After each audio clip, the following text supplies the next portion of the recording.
আছে বোধহয় 3:34 বেজে গেছে। তো যাই হোক, আমরা শ্রীপুর দুর্লভ স্মৃতি প্রাথমিক বিদ্যালয় সরকারি নির্দেশ অনুসারে আমাদের ডেঙ্গু সচেতনতার বিষয়ে আমরা একটা প্রচার করব। আমরা ওই জন্য ছুটির সময়টাকে বেছে নিয়েছি যে আমাদের অনেক অভিভাবক অভিভাবিকা আমাদের বিদ্যালয়ে উপস্থিত থাকবেন। শুধু বাচ্চাদের কাছে বললে বাচ্চারা পুরো খবরগুলো পৌঁছাতে পারে না, তার জন্য আমরা চেয়েছি আজকে বিদ্যালয়ের শেষের দিকে আমাদের মাননীয় অভিভাবক অভিভাবিকা বৃন্দের সামনে এবং আরো গ্রামবাসী এর মধ্যে দিয়ে যাতায়াত করবেন, যদি তাদেরকেও আমরা পাই, আমরা সকলের সামনে আমরা আজকে ডেঙ্গু বিষয়ে প্রচার করব। ডেঙ্গুটা সবাই জানি, এর মধ্যে অনেকেই জানেন, যারা আছেন তার মধ্যে অনেকেই জানেন বিষয়গুলি জেনেও আমরা কিছু সময় নিজেদেরকে একটু উদাসীন রাখি। যখন রোগ জ্বালা তৈরি হয়ে যায় মানুষের, বাচ্চাদের মধ্যে রোগ জ্বালার প্রাদুর্ভাব বাড়তে থাকে, তখন আমাদের সচেতনতা বাড়তে থাকে। কিন্তু যদি আমরা সচেতনতাটা আগে থেকে দেখাই কোনো কিছু বিষয়ে, রোগ জ্বালার বিষয়ে, তাহলে হয়তো আমরা আরো আগে সেইটা সমাধান করতে পারব। রোগের থেকে সচেতনতা, ওষুধের থেকে সচেতনতার দাম বেশি। তাতে কি হয়, আমরা আটকাতে পারি রোগ জ্বালাকে। আমাদের বিদ্যালয়ে অনেকগুলি ছেলে মেয়ে আছে, এদের মাধ্যমে সমাজের বিভিন্ন স্তরে পৌঁছে যাবে আমাদের আজকের এই আলোচনা। আমরা বিভিন্ন সময় দেয়ালে ছবি এঁকে জনগণকে সচেতন করতে চেয়েছি। আমাদের এইদিকে লেখাই আছে, ছবিতে দেখানো আছে সহজ উপায় যা ম্যালেরিয়া ও ডেঙ্গু প্রতিরোধ করে, তার ছবি আমরা এঁকে রেখেছি শ্রীপুর দুর্লভ স্মৃতি প্রাথমিক বিদ্যালয়। ডেঙ্গু সম্বন্ধে বড়রা সবাই জানেন, ডেঙ্গু এক ধরনের জ্বর, যেটা কোথা থেকে আসে, এই দিকে ছবি রেখে আঁকা আছে, ডেঙ্গু মশার একটা ছবি আঁকা আছে দেয়ালে। আমাদের ভালো করে ছবিটা এঁকে রাখা হয়েছে যাতে জনগণ দেখতে পায় এবং বিষয়টা সম্বন্ধে সচেতন হয়। এই যে দিয়েছি বিরাট বড় বই, ও যদি কাউকে খায় তাহলে তার অবস্থা করুণ হয়ে যেতে পারে, এই ধারণা আছে। ডেঙ্গু জ্বর হলে নাকি আর বাঁচবে না, বিরাট ব্যাপার। এই এত ভয়েরও কোনো দরকার নেই, শুধু কিছুমাত্র সচেতনতা দরকার। আমাদের লেখাই আছে মশার নিচে, জমা জল যেখানে মশার জন্ম সেখানে, ঝোপঝাড় থাকলে পরে মশা হবে ঘরে ঘরে, ডেঙ্গু থেকে রক্ষা পেতে মশারি খাটান প্রতি রাতে, আর সুস্থ যদি থাকতে চান ডেঙ্গু মশা দূর হটান। আমরা দীর্ঘদিন যাবত, আজকে নয়, এটা অনেক দিন ধরেই প্রচার করে আসছি। যদি মানুষের মনে এতটুকু সচেতনতা আসে, তাহলে আমাদের বাচ্চাগুলো বা আপনারাও সকলে এর হাত থেকে বেঁচে যেতে পারেন। ছেলেদের জন্য বলছি, ডেঙ্গু মশা ডেঙ্গু থেকে উৎপত্তি লাভ করে এডিস বলে একটা মশা আছে। এডিস মশার মাধ্যমে ডেঙ্গু বাহিত হয়। এডিস মশা যদি কামড়ায় তাহলে বেশিরভাগ ক্ষেত্রে ডেঙ্গু হয় না, কিন্তু 20% ক্ষেত্রে ডেঙ্গু দেখা দিয়ে দিতে পারে, এবং তখন আমরা ভয়ঙ্কর বিপদের মধ্যে পড়ি। সবাই ভাবতে থাকি যে জ্বরটা সারবে কিনা, এবং এখানে কিছু কুসংস্কারের কথাবার্তাও বলবো। যে এই ডেঙ্গুর হাত থেকে রক্ষা পাওয়ার জন্য অনেকেই পেঁপে পাতার রস খেতে থাকেন, এবং এটা সর্বতোমুলভাবে প্রচলিত। এখনো পর্যন্ত গবেষণায় এটা জানা যায়নি, কোনো জার্নাল বেরোয়নি যে পেঁপে পাতার রসের সঙ্গে ডেঙ্গুর ভাইরাসটাকে নষ্ট করার কোনো সম্পর্ক আছে বলে। কিন্তু এটা অনেক মানুষই করে থাকেন, যে পেঁপে পাতার রস খাওয়াতে থাকেন, এতে ক্ষতি হয়ে যেতে পারে। বেশি বেশি করে পেঁপে পাতার রস খাইয়ে দিলে ওই সময় মধ্যিখানে তার এমনি জ্বর হয়েছিল, হয়তো দেখা যাবে সেটা কলেরা, বমি বা অন্যদিকে টান করে গেছে। ডেঙ্গুর মশা কামড়ালেই যে আপনার ডেঙ্গু হবে এরকম কোনো ব্যাপার নেই। 20% ক্ষেত্রে দেখা যায় যে ডেঙ্গু মশার এফেক্ট কাজ করেছে। আর একটা কথা কি, যদি খুব বড় বড় বিল্ডিং এ থাকি আমরা, কলকাতাতে যে হাই রাইজ বিল্ডিং আছে, সেই সব বিল্ডিং গুলোতে মশা পৌঁছাতে পারবে না, ডেঙ্গু মশা পৌঁছাতে পারে না, উঁচুতে পৌঁছাতে পারে না। একতলা দোতলা পর্যন্ত ডেঙ্গু মশা পৌঁছে যেতে পারে। এই জন্য আমরা বলছি যে সামনে গ্রীষ্মকাল, তারপরেই আবার বর্ষাকাল আসবে, এখন থেকে শুরু হয়ে যাবে নানা রোগের প্রাদুর্ভাব। বিশেষ করে আমাদের এইখানে যে মেলা চলছে, মেলার যেমন উপকারিতা আছে, কিছুটা অপকারিতাও আছে।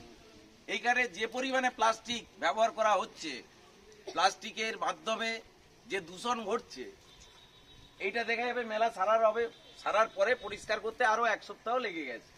সেখানে বিভিন্ন ধরনের প্লাস্টিকের বোতল বা অন্যান্য জিনিস পড়ে থাকে, তাতে জল জমতে থাকবে, সেখানে ডেঙ্গু মশা জন্ম নিতে পারে। জমা জলে ডেঙ্গুর মশা জন্ম নেয়। কি বললাম?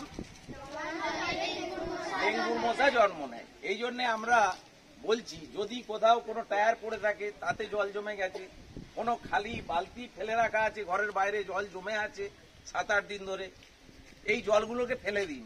ফুলের টবে জল জমে আছে অনেক দিন ধরে, সেইটাকে ফেলে দিন। জমা জল থাকলেই ডেঙ্গু মশা জন্ম নেয়।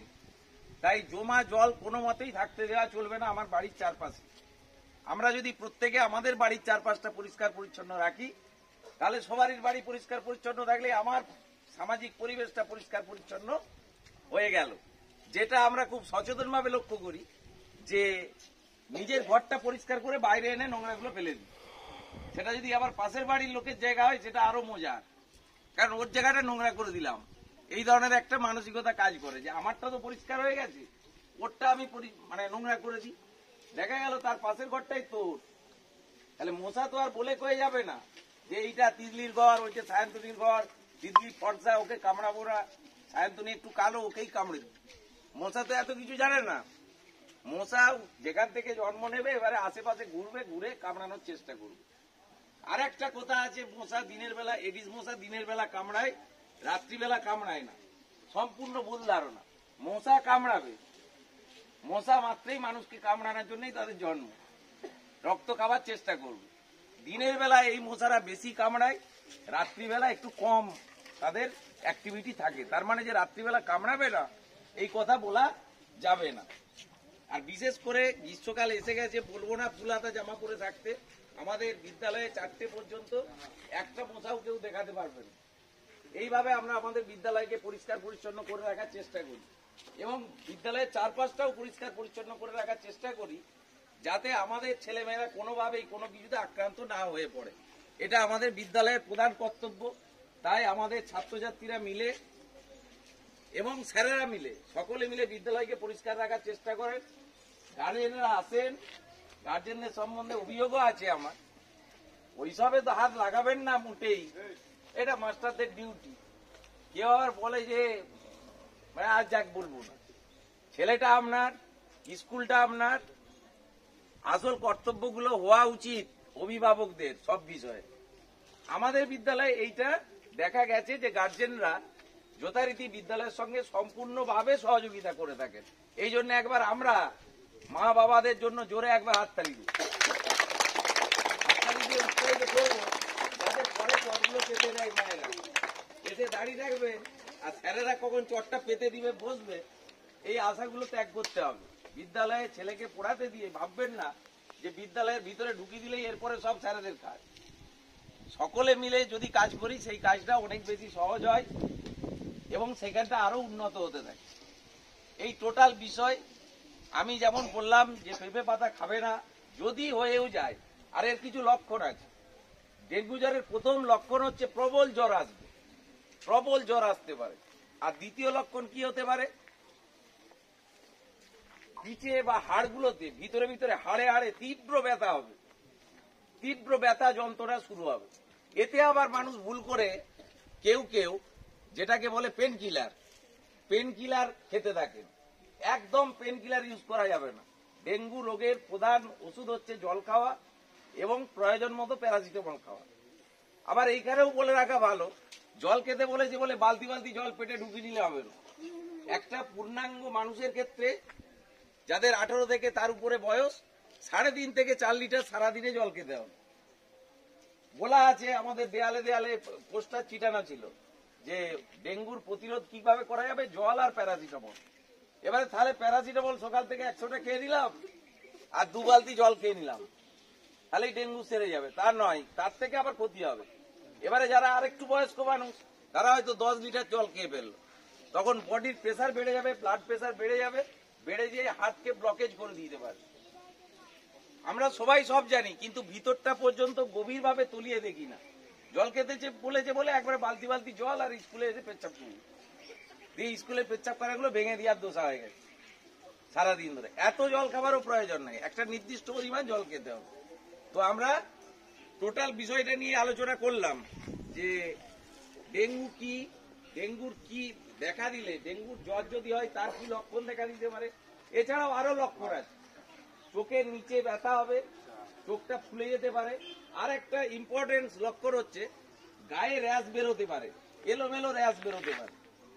র্যাশ মানে চুলকানি টাইপ জিনিস বেরোতে পারে গায়ে 3-4 দিন বাদ থেকে। এইটা হচ্ছে ডেঙ্গুর প্রথম লক্ষণ।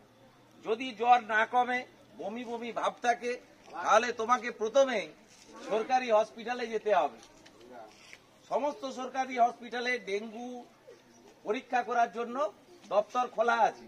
কোনো ভয় না পেয়ে বিনামূল্যে সরকারি হসপিটালে গেলে তোমাকে একবারে কেউ জানতে পারবে না, তোমার মোবাইল ফোনে মেসেজ চলে যাবে রিপোর্টটা কি হচ্ছে, পজিটিভ না নেগেটিভ, অর্থাৎ ডেঙ্গু হয়েছে না হয়নি সেই ব্যাপারটা তুমি একটু সরে এসো, সেই ব্যাপারটা তুমি অটোমেটিক জানতে পারবে, তোমার মোবাইলে মেসেজ চলে যাবে।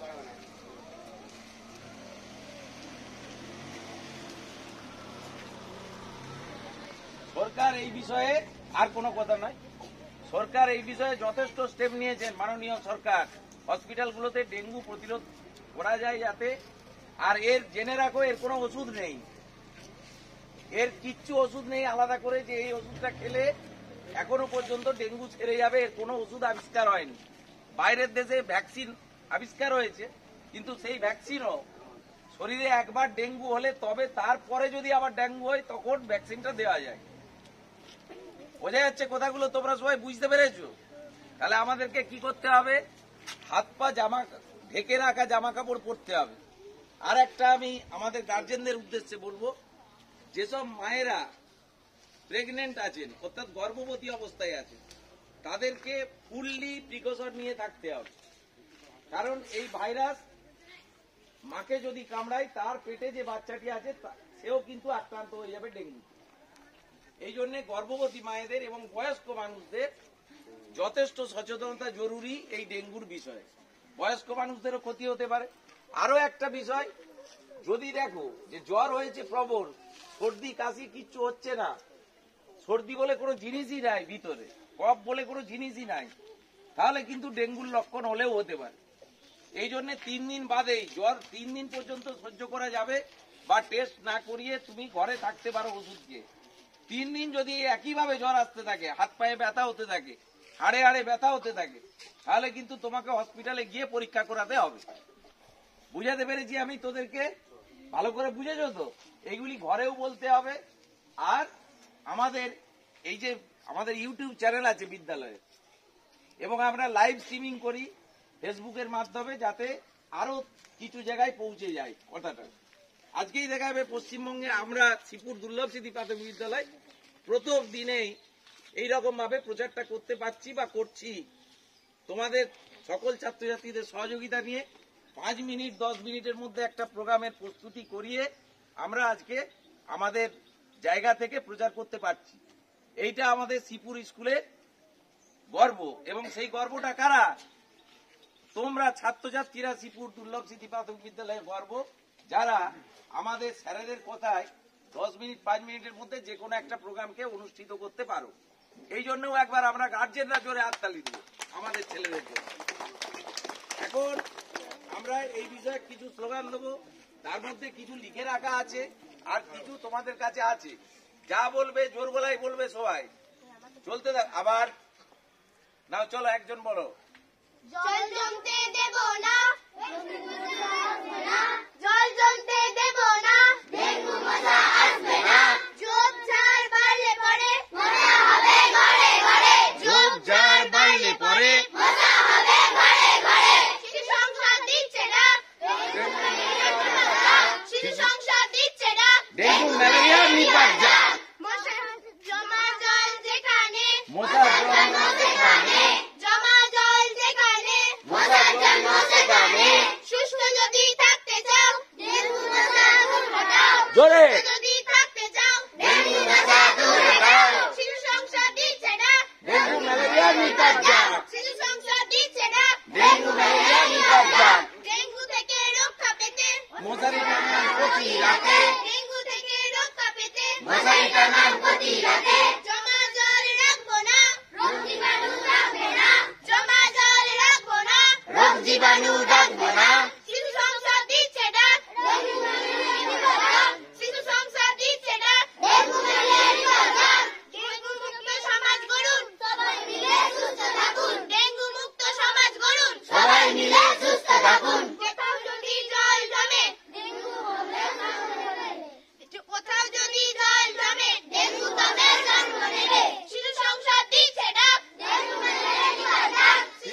সংসদ দিচ্ছে ডাক, ডেঙ্গু ম্যালেরিয়া নিবার ডাক, শিশু সংসদ দিচ্ছে ডাক। ডেঙ্গু ম্যালেরিয়া নিবার ডাক। স্টপ।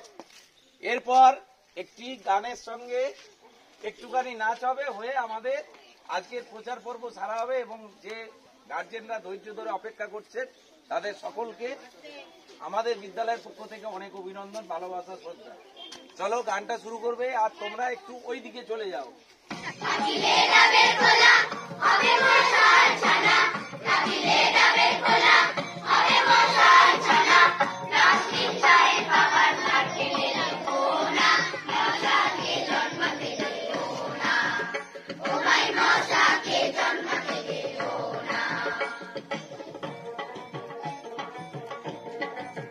ও তুমি শিশির বোতল টায়ারটা দেখবে যেখানে, ফেলে দিও উল্টে রেখো জল না জমে। ও তুমি শিশির বোতল টায়ারটা দেখবে যেখানে, ফেলে দিও উল্টে রেখো জল না জমে, ও ভাই জল না জমে, ও ভাই জল না জমে।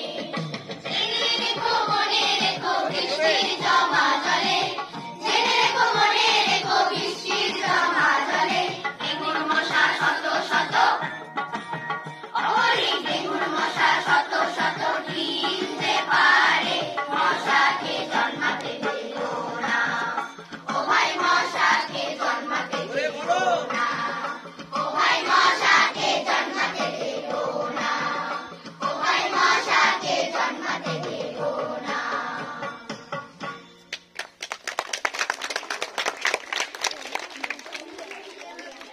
আমরা আমাদের বিদ্যালয়ের পক্ষ থেকে এই চুপ আমরা আমাদের বিদ্যালয়ের পক্ষ থেকে ছোট ছোট ছেলে মেয়েদেরকে নিয়ে একটা বড় বিষয়কে সমাজের সামনে তুলে ধরতে চেয়েছি। আশা করছি যেমন বাচ্চারা মেনে চলবে বিষয়টা, সেই রকম বড়রাও বিষয়টাকে অনুধাবন করবেন এবং পরবর্তীকালে আপনারা অনেক বেশি জানেন, আমরা যা বললাম তার থেকেও বেশি জানেন। সেইভাবে নিজেরা সুস্থ থাকুন, ছেলেমেয়েরা সুস্থ থাকুক এবং পরিবেশ সুস্থ থাকুক। সমস্ত অভিভাবক অভিভাবিকাকে আমাদের বিদ্যালয়ের পক্ষ থেকে সশ্রদ্ধ অভিবাদন জানিয়ে, ছাত্রছাত্রীদের অনেক ভালোবাসা জানিয়ে আজকে আমাদের শ্রীপুর দুর্লভ স্মৃতি প্রাথমিক বিদ্যালয়ের ডেঙ্গু বিষয়ক প্রচার, ডেঙ্গু প্রতিরোধ বিষয়ক প্রচারের অনুষ্ঠান আজকের মতন শেষ করলাম। ধন্যবাদ, নমস্কার।